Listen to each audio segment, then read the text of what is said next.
2019년 11월 24일 박경은 바이브 송하의 임재현, 황인욱, 장덕철, 전상근을 실명 언급하며 음원 사재기라고 저격했습니다. 그리고 드디어 2020년 9월 11일 서울 동부지방법원은 정보통신망 이용 촉진 및 정보보호 등에 관한 법률 위반 혐의로 약식 기소된 박경에게 벌금 500만원의 약식 명령을 내렸습니다. 약식 명령이란 벌금 등을 선고하는 비교적 가벼운 사건일 때 법원에서 정식 재판 없이 서류를 검토해보고 내리는 방식이에요. 자, 박경이 드디어 허위사실 적시에 따른 명예훼손으로 결론이 났습니다. 1차로 경찰 측 조사 때 박경을 2번 불러다가 직접 물어봤대요, 경찰이. 왜 사재기라고 실명 언급하셨냐고. 박경이 뭐 증거가 있는 건 아닌데 지인에게 주워들은 내용 때문에 그렇다고 직접 진술했습니다. 그래서 경찰은 그 지인이라는 사람한테 연락해서 물어봤어요. 왜 사재기라고 얘기했냐. 그 지인이라는 사람도 뭐 내가 증거가 있는 건 아니고 어디서 뭐 이렇다더라 라고 들은 게 전부다 라고 진술했대요. 경찰은 이 밖에도 실제 음원 사재기가 진행됐는지에 대한 정황 파악하고 수사도 진행했지만 결국 아무런 증거를 찾지 못했고, 조사를 통해 사재기 의혹이 사실로 드러났을 경우 공익적인 목적이 있기 때문에 박경이 무죄가 될 수도 있지만 사실은 그러하지도 않았다라며 박경이 허위사실을 유포한 것으로 결론을 내렸다고 밝혔어요. 그리고 해당 내용을 검찰로 송치했고 검찰 측에서도 같은 결론을 내리고 결국 법원에서도 같은 결론으로 인정했어요. 경찰, 검찰, 법원 전부 똑같은 결론을 내린 거예요. 이렇게 되는데 10개월이라는 길고 긴 시간이 흘렀습니다. 처음에 박경이 음원 사재기 저격을 했을 때부터 이거 뭔가 또 개돼지들 선동에 놀아난 거다 라고 낌새를 챈 저는 2달 가까이 자료조사를 한 끝에 6개월 전 올해 3월이죠. 유튜브 채널을 만들고 음원 사재기는 거짓 마녀 사냥이다, 선동이다 라는 주장을 계속 해왔어요. 저는 이때까지 관련 영상을 11개 올렸고 총 조회수는 3만 정도? 댓글도 다 합쳐서 한 2,000개 정도 달렸어요.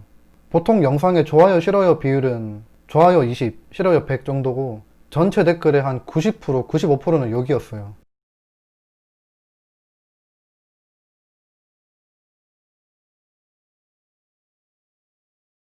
나름의 의혹을 제기해가면서 저를 비판하는 댓글은 그 중에 10%도 안 됐고, 욕하는 댓글의 90% 이상이 아무 의미 없는 비난이었어요. 왜 사냐? 왜 그렇게 생겼냐? 얼마 받았냐? 자살 안 하냐? 우리 집 걔랑 개소리 대결해볼래? 송하의 남친이냐? 임재한 친구야? 무식한 게 신념만 가졌네. 가서 운동이나 해라. 키 160 같아 보인다. 영상 내용이랑 아무런 상관도 없이 제 주장은 들어보지도 않고 욕만 하고 갔어요. 저 같은 일반인이 평범하게 살다가 태어나서 처음으로 수백 개의 악플이란 걸 받아보고 유명 연예인들이 얼굴도 안 보이는 불특정 다수한테 수천 개, 수만 개의 악플을 받으면 왜 그렇게들 힘들어하고 극단적인 선택까지 하는지 어느 정도 이해하게 됐어요.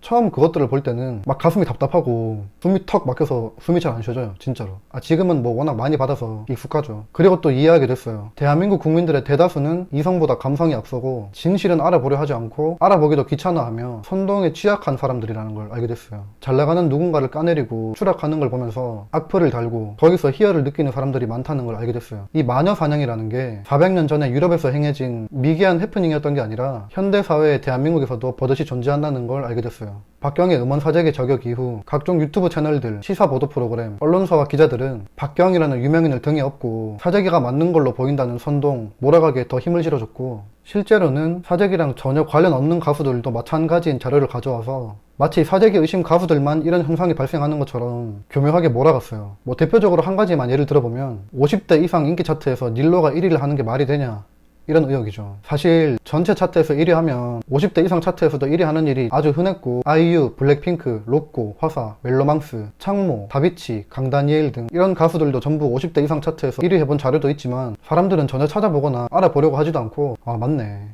어떻게 50대 이상 차트에서 닐로가 1위를 해, 맞네, 사재기네 하면서 해당 의혹을 의혹이 아닌 증거 자료로 둔갑시켜가지고 닐로에게 몰려가서 수많은 악플을 달고 평점 테러를 하고 해당 가수가 가수라는 직업 자체의 흥미를 잃어버릴 정도까지 심각한 마녀 사냥을 했어요. 유명 연예인들 또한 이 기회를 틈타서 뭐 개념 발언하는 소신 있는 연예인이라는 타이틀을 얻고 싶었는지 딘딘, 내가 사재기 하는 걸 직접 보고 들었다, 술탄 오브 더 디스코의 김간지, 브로커가 찾아와서 음원 순위 조작 제안을 한 적이 있다, 마미선, 바이브 디스곡을 내가지고 뭐 바이브는 쪽팔린 줄 알아야 된다라면서 뭐 가사에도 기계를 어떻게 이기냐, 내가 이세돌도 아니고 이 하면서 아주 마녀 사냥에 불을 붙이더라고요. 딘딘님, 직접 보고 들었으면 그 사람 이름, 업체명, 연락처, 어떻게 접촉하게 됐는지 다 공개해보세요. 공개 못하겠어요? 못하겠으면 수사기관 가서 신고라도 하세요. 그것도 못하겠어요? 그럼 입을 나불거리지 마세요, 애초에. 임재현 소속사 대표가 제발 음원 사재기 보고 들었으면 같이 수사기관 가가지고 신고하자고, 자기들 너무 억울하다고, 이 과정에서 발생하는 비용들 전부 다 자기가 될 테니까 제발 같이 가서 신고 좀 해달라고, 우리는 아니니까 억울함 좀 풀어달라고 해도 끝까지 입 꾹 다물고 있었죠. 딘딘, 마미손, 김간지 다 똑같아요. 해당 내용을 확실하게 공개하거나 아니면 뭐 수사기관에 신고할 거 아니면 제발 입 좀 털지 마세요. 정확하게 알지도 못하고 증거도 하나도 없으면서 주둥이만 나불대지 마시라고요, 기회주의자님들아. 그동안 각종 기사, SNS, 멜론 댓글창, 유튜브 등에서 사재기 의심 가수들한테 심각한 악플 달면서 조롱하고 웃으면서 씹고 뜯고 즐기던 사람들, 지금이라도 부끄러운 줄 아세요? 뭐 쇼도 안 되고 닐로 먹으라고 하예? 하면서 조롱하고 놀렸던 사람들, 그동안 그렇게 악플 달면서 스트레스 많이 푸셨죠? 이제 반성 좀 하세요.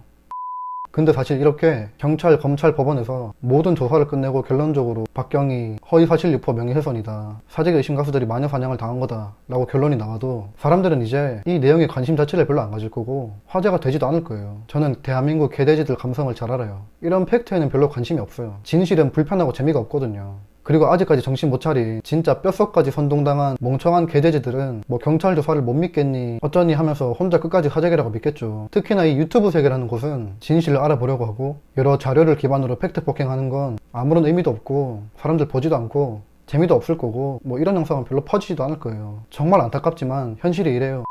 진짜 피나는 노력으로 가수 데뷔를 하고 훌륭한 노래를 내서 차트인도 했는데 경박스러운 유명인 누군가의 저격 이후에 거의 전 국민에게 음원 사재기라는 오명이 붙어서 일상생활이 불가능할 정도의 악플을 받으면서도 우리는 억울하다면서 온갖 자료들 다 공개하고 의혹에 하나하나 팩트로 다 반박해도 아무도 들으려고 하지 않는 현실을 잘 견뎌주신 바이브, 송하예, 임재현, 전상근, 장덕철, 황인욱, 벤, 숀, 닐로, 하은, 오반, 노을, 엠플라잉, 김나영, 백지영, 양다일, 창모, 이해준, 진민우, 신예영 등등 사재기 의심 가수분들한테 감사합니다. 그리고 오늘부터 음원 사재기라는 오명을 벗게 된 거 축하드려요.